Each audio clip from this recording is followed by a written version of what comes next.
Sir Revanth Reddy గారు ఫిరాయింపుల ద్వారా బీఆర్ఎస్ పార్టీ నుంచి ఎమ్మెల్యేలందరినీ కూడా కాంగ్రెస్ పార్టీలో జాయిన్ చేసుకుంటున్నారు కదా! ఈ జాయిన్ చేసుకున్న ఎమ్మెల్యేలందరి పైన అనర్హత వేటు వేయాలని చెప్పేసి బీఆర్ఎస్ వాళ్ళు కోర్టుకెళ్లారు సార్. అయితే ఇప్పుడు హైకోర్టు రేవంత్ రెడ్డి గారికి షాక్ ఇచ్చింది. ఇది ఆయనకు పెద్ద దెబ్బ అన్నట్టుగా వార్తలైతే వినిపిస్తున్నాయి సార్. అంటే ఈ ఫిరాయింపుల పైన హైకోర్టు ఎటువంటి డిసిషన్ తీసుకుంది? మరి రేవంత్ రెడ్డి గారు దీనిపైన ఎటువంటి వివరణ ఇవ్వబోతున్నారు? అసలు ఏం జరిగింది సార్ కోర్టు? రేవంత్ రెడ్డికి రీసెంట్‌గా తెలంగాణ హైకోర్టు ఒక షాక్ ఇచ్చింది చెప్పాలి. ఎందుకంటే రేవంత్ రెడ్డి బీఆర్ఎస్‌ని ఖాళీ చేయాలి. బీఆర్ఎస్ పార్టీ సీఎల్‌పీ అంటారు. అంటే అసెంబ్లీలో బీఆర్ఎస్ పార్టీని విలీనం చేసుకోవాలి అని రేవంత్ రెడ్డి చాలా పెద్ద స్కెచ్చే వేశాడు. ఇందులో భాగంగా 10 మంది ఎమ్మెల్యేలని రేవంత్ రెడ్డి కాంగ్రెస్‌లోకి చేర్చుకున్నాడు. 6 మంది ఎమ్మెల్సీలను చేర్చుకున్నాడు. సో ఇంకొక 16 మందిని గాని బీఆర్ఎస్ ఎమ్మెల్యేలను గాని కాంగ్రెస్‌లో చేర్చుకుంటే అసెంబ్లీలో బీఆర్ఎస్‌ని విలీనం చేసేయొచ్చు. ఆ రకంగా బీఆర్ఎస్ అనేది తెలంగాణలో తుడిచిపెట్టుకుపోవడానికి అదొక ప్రారంభం అవుతుంది. ఇది పెద్ద విజయం అవుతుంది. అప్పుడు బీజేపీ వర్సెస్ కాంగ్రెస్‌గా ఉంటుంది. నెక్స్ట్ 2028 ఎలక్షన్‌లలో అసెంబ్లీలో తాము మళ్ళీ గెలిచే అవకాశం ఉంది అనేది రేవంత్ రెడ్డి వేసిన స్కెచ్. అందుకని ఆయన ప్రతిసారి ఏం చెప్తున్నాడంటే తెలంగాణ ప్రజలు ఎవరికి అధికారం ఇచ్చినా 10 ఏళ్ల పాటు అధికారం ఇస్తారు. మీరు 10 ఏళ్ళు ఉన్నారు. ఇప్పుడు మేము 10 ఏళ్ళు ఉంటామని చెప్తున్నాడు. 10 ఏళ్ల పాటు నేనే ముఖ్యమంత్రి అని కూడా ఆయన నమ్ముతున్నాడు. సో ఈ యాంగిల్‌లో ఆయన ఇప్పటివరకైతే అడ్డు లేకుండా వెళ్ళాడు. కానీ ఆయనకి కోర్టు ఇప్పుడు ఒక షాక్ ఇచ్చినట్టు చెప్పాలి. ఆ కోర్టు ఏం జరిగిందంటే కడియం శ్రీహరి, దానం నాగేందర్, తెల్లం వెంకట్రావు వీళ్ళ ముగ్గురు ఫస్ట్ జంప్ అయిన వాళ్ళు ఎక్కడికి బీఆర్ఎస్ నుంచి కాంగ్రెస్‌లోకి. సో వీళ్ళ ముగ్గురు మీద పాడి కౌశిక్ రెడ్డి, కేపీ వివేకానంద వీళ్ళిద్దరూ ఇటు బీఆర్ఎస్ నాయకులు వీళ్ళు హైకోర్టులో పిటిషన్ వేశారు. ఏప్రిల్ 24వ తేదీన. ఏమని వేశారంటే ఇది ఈ పార్టీ ఫిరాయింపుల చట్టం ఏదైతే ఉందో దానికి వ్యతిరేకం. మేము స్పీకర్‌కి ఆల్రెడీ కంప్లెయింట్ ఇస్తే స్పీకర్ తీసుకోవట్లేదు కంప్లెయింట్. మాకు అపాయింట్మెంట్ ఇవ్వట్లేదు. సో వీళ్ళ మీద చర్య తీసుకోవాలి. వీళ్ళ మీద వేటు వేయాలి. వీళ్ళ ఎన్నిక చెల్లదని చెప్పాలి.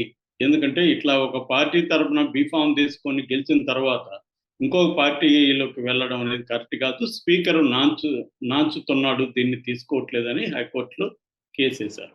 అట్లాగే మరోవైపు బీజేపీ ఎల్పీ నేత ఏలేటి మహేశ్వర్ రెడ్డి కూడా దీని మీద కేసేశాడు. ఇంకొంతమంది కూడా వేశారు. సో వీటన్నిటిని కలిపి హైకోర్టు జస్టిస్ విజయసేన్ రెడ్డి దీని మీద సుదీర్ఘమైన విచారణ జరిపి గత నెల 10వ తేదీన తీర్పు రిజర్వ్ చేసి మొన్న తీర్పు ఇచ్చారు శనివారం రోజు. అది 51 పేజీల తీర్పు. ఈ తీర్పులో ఏముందంటే అసెంబ్లీ సెక్రటరీకి ఆదేశాలు జారీ చేశారు. మీరు 4 వారాలు టైం ఇస్తున్నాం. 4 వారాల లోపల స్పీకరు ఈ వీళ్ళ మీద ఫిరాయించిన ఎమ్మెల్యేల మీద చర్య తీసుకోవాలి. ఆ చర్య ఏమి తీసుకున్నారో కూడా హైకోర్టు రిజిస్ట్రార్‌కి తెలియజేయాలి. జ్యుడిషియల్ రిజిస్ట్రార్ అంటారు. వాళ్ళకి తెలియజేయాలి. ఒకవేళ మీరు గాని ఈ 4 వారాల్లో చర్య తీసుకోకపోతే మేమే దాన్ని సుమోటోగా స్వీకరించి విచారణ జరిపి మేమే దాని మీద తీర్పు చెప్పాల్సి ఉంటది అనేది చెప్పారు. ఇది ఒక చారిత్రాత్మకమైన తీర్పుల్లో ఒకటిగా మనం చెప్పుకోవచ్చు. ఎందుకంటే హైకోర్టు ఈ 51 పేజీలో చాలా విషయాలు చర్చించింది. గతంలో ఇలాంటి కేసుల్లో కిహోటో హౌలోహాన్ కేసు ఒకటి, కేశం మేఘా చంద్ర సింగ్ వర్సెస్ మణిపూర్ స్పీకర్ ఆ కేసు ఒకటి, ఇటువంటి కేసులను కూడా హైకోర్టు పేర్కొనింది. ప్రధానంగా హైకోర్టు చెప్పింది ఏంటంటే ఎప్పుడైనా ఏ వ్యవస్థ అయినా స్పీకర్ అనేది ఒక రాజ్యాంగబద్ధమైన పదవి. అయితే స్పీకర్ కూడా డెమోక్రసీ అంటే ప్రజాస్వామ్యాన్ని గౌరవించాలి, రాజ్యాంగానికి బద్ధుడై ఉండాలి, కొన్ని రకాల నైతిక సూత్రాలను కూడా ఆయన అమలు చేయాలి. అవేవి చేయకుండా నేను ఎల్లకాలం దీన్ని పెండింగ్‌లో పెడతాను, చర్య తీసుకోను అని చెప్పి ఇన్యాక్షన్‌లో ఉంటే, అంటే నిష్క్రియాపరత్వంలో గాని ఉంటే మేము కోర్టులు చూస్తూ ఊరుకోవు. న్యాయ సమీక్ష అధికారాలు కోర్టుకున్నాయి. ఏదైనా ఒక రాజ్యాంగబద్ధ వ్యక్తి గాని, పదవిలో ఉన్న వ్యక్తి గాని, వ్యవస్థ గాని రాజ్యాంగానికి విరుద్ధంగా, ప్రజాస్వామ్య విలువలకు విరుద్ధంగా ప్రవర్తిస్తున్నప్పుడు కోర్టులు ఇంటర్వ్యూన్ అవ్వడం సహజమే. మేము స్పీకర్కి డైరెక్ట్గా ఆదేశాలు ఇవ్వలేము కాబట్టి అసెంబ్లీ సెక్రటరీకి ఇస్తున్నాము అనేది కూడా కోర్టు చెప్పింది. అట్లాగే ఆర్టికల్ 226 ప్రకారం హైకోర్టుకి ఇలాంటి ఒక బాధ్యత కావచ్చు, లేకపోతే అధికారాలు కావచ్చు ఉంటాయి అని చెప్పింది. రెండోది ఆర్టికల్ 141 ప్రకారం సుప్రీంకోర్టు ఇచ్చిన తీర్పే చట్టంగా కూడా పరిగణలోకి తీసుకోవచ్చు. గతంలో సుప్రీంకోర్టు ఇందాక చెప్పిన కేసు మేఘా చంద్ర సింగ్ మణిపూర్ వర్సెస్ మణిపూర్ స్పీకర్ కేసులో తీర్పు చెప్పింది. మీరు ఈ ఈ పదవులు ఎమ్మెల్యే పదవులు అనేది 5 ఏళ్ళకి సంబంధించింది. 5 ఏళ్ళు లోపల మేము ఎప్పుడైనా నిర్ణయం తీసుకుంటామని కాలయాపన చేస్తే కుదరదు. ఎందుకంటే ప్రజాస్వామ్యంలో ఇటువంటివి చర్యలు కరెక్ట్ కాదు అని చెప్పింది. సో మామూలుగా అయితే సుప్రీంకోర్టు కూడా గతంలో 3 నెలల లోపలే స్పీకరు ఏదైనా నిర్ణయం తీసుకోవాలి.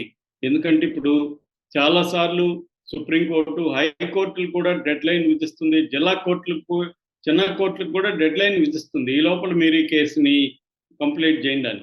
అలాంటిది ఒక స్పీకరు ఒక పార్టీలో గెలిచి ఇంకొక పార్టీలోకి పోయిన ఎమ్మెల్యేల మీద చర్య తీసుకోకుండా నాంచుతూ టెక్నికల్ రీజన్స్ చెప్తూ నాంచుతూ ఉండడం కరెక్ట్ కాదు.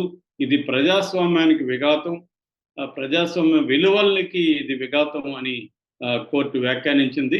సో ఇక్కడ వీళ్ళ తరఫున కౌశిక్ రెడ్డి వీళ్ళ తరఫున అంటే బీఆర్ఎస్ నాయకుల తరఫున గండ్ర మోహన్ రావు, జె రామచంద్రరావు ఇద్దరు కూడా సీనియర్ అడ్వకేట్స్. వీళ్ళు అనేక సుప్రీంకోర్టు తీర్పుల్ని, వివిధ కోర్టుల హైకోర్టుల తీర్పుల్ని కూడా ఇక్కడ ముందుంచారు. సో గతంలో ఏం జరిగినా ఇలాంటి కేసుల్లో వచ్చినప్పుడు మహారాష్ట్రలో కూడా సిమిలర్ గానే చర్చ జరిగింది. సో స్పీకర్ జనరల్ గానే మెజారిటీ ఏ పార్టీ ఉంటుందో ఆ పార్టీకి చెందిన నాయకుడే స్పీకర్గా ఉంటాడు. అంటే అధికారంలో ఉన్న పార్టీకి సంబంధించిన నాయకుడే స్పీకర్గా ఉన్నప్పుడు స్పీకరు అధికార పార్టీకి అనుగుణంగా వ్యవహరిస్తాడు. అది దురదృష్టకరం, అలా ఉండకూడదు. స్పీకర్ అనే వ్యక్తి రాజ్యాంగబద్ధంగా ఎన్నుకోబడిన వ్యక్తి కాబట్టి రాజ్యాంగానికి లోబడి పనిచేయాలి. సో టెక్నికల్ కారణాలు చూపిస్తూ, ఇంకొక కారణాలు చూపిస్తూ ఈ వీళ్ళ మీద చర్య తీసుకోకుండా ఉండడం కరెక్ట్ కాదని హైకోర్టు అనేది. ఇది రేవంత్ రెడ్డికి పెద్ద దెబ్బ అని చెప్పాలి ఇప్పుడు. ఎందుకంటే 4 వారాల లోపల స్పీకరు నిర్ణయం తీసుకోవాలి. ఎందుకంటే ఇక్కడ సీనియర్ అడ్వకేట్లు మోహన్ రావు అండ్ రామచంద్రరావు ఇంకొక విషయాన్ని కూడా కోర్టు దృష్టికి తీసుకొచ్చారు. దానం నాగేందర్ ఎమ్మెల్యేగా ఎన్నికయ్యి ఆ ఎమ్మెల్యే పదవికి రిజైన్ చేయకుండా ఎంపీగా, సికింద్రాబాద్ ఎంపీగా పోటీ చేయడం అనేది ఖచ్చితంగా ప్రజాస్వామ్య విలువలకు విఘాతం కలిగించినట్టే. ఎందుకంటే ఆయన ఒక ఎమ్మెల్యేగా రిజైన్ చేసి ఎంపీగా కంటెస్ట్ చేయాలి తప్ప బీఆర్ఎస్లో గెలిచి కాంగ్రెస్లోకి వెళ్ళి అక్కడ ఎమ్మెల్యేగా రిజైన్ చేయకుండా ఎంపీగా కంటెస్ట్ చేయడం అనేది కరెక్ట్ కాదు అని కూడా కోర్టు దృష్టికి వీళ్ళు తీసుకెళ్లారు. కాబట్టి ఇప్పుడు హైకోర్టు అనేది ఒక రకంగా బీఆర్ఎస్కి ఓరట అని చెప్పుకోవచ్చు, రేవంత్ రెడ్డికి షాక్ అని కూడా మనం చెప్పుకోవచ్చు. ఎందుకంటే రేవంత్ రెడ్డి ఒక ప్లాన్ వేస్తున్నాడు, ఆ బీఆర్ఎస్ని ఎలా దెబ్బ కొట్టాలనేది ఆయన ప్లాన్. ఆ ప్లాన్కి ఇది విఘాతం కలిగినట్టుగా చెప్తున్నారు. ఎందుకంటే ఈ 4 వారాల లోపలగా నిర్ణయం తీసుకోకపోతే హైకోర్టు రంగంలోకి దిగుతుంది. నిర్ణయం తీసుకుంటే వాళ్ళ మీద వేటు వేయాల్సి వస్తుంది. వేటు వేస్తే మిగతా వాళ్ళు ఎవరు రారు, ఉన్నవాళ్ళు కూడా అటు వెళ్ళిపోయే అవకాశం ఉంది రేవంత్ రెడ్డికి.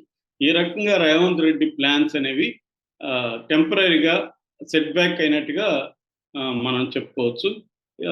మామూలుగా చూసుకున్నప్పుడు ఇది మంచి ఇదే అని చెప్పాలి. ఎందుకంటే గతంలో ఇప్పుడు బీఆర్ఎస్ కోర్టుకు వెళ్ళింది, కానీ గతంలో బీఆర్ఎస్ కూడా ఇదే పని చేసింది. అన్ని పార్టీలు ఇదే పని చేస్తున్నాయి. ఇప్పుడు జగన్ గతంలో ఉన్నప్పుడు కూడా జగన్ మాత్రం రిజైన్ చేసి వస్తే నేను చేర్చుకుంటాను అన్నాడు, కానీ రిజైన్ రాకుండానే వాళ్ళని అలాగ పెట్టి వాళ్ళకి హెల్ప్ చేస్తూ వచ్చాడు ఇండైరెక్ట్గా. అంటే టెక్నికల్గా వాళ్ళు వైసీపీలో జాయిన్ కాకపోయినా వాళ్ళ వైసీపీ మనుషులుగానే డీల్ చేస్తూ వచ్చాడు మన వల్లభనేని వంశీ ఇలాంటి వాళ్ళందరినీ. ఇంకా చంద్రబాబు కథ చెప్పాల్సిన అవసరం లేదు. గతంలో 23 మందిని చంద్రబాబు తీసుకున్న వాళ్ళలో 4 మంత్రి పదవులు కూడా ఇచ్చాడు. సో ఇక్కడ ప్రజలు మనం ఒక పార్టీలో ఉన్నాడు అనుకొని ఒకరిని గెలిపిస్తే వీళ్ళు వెళ్ళి ఇంకో పార్టీలో చేరిపోతే అప్పుడు ప్రజల తీర్పుని వాళ్ళు పరిహసించినట్టు, కామెడీ చేసినట్టే కదా. ఎందుకంటే మనం ఒక పార్టీలో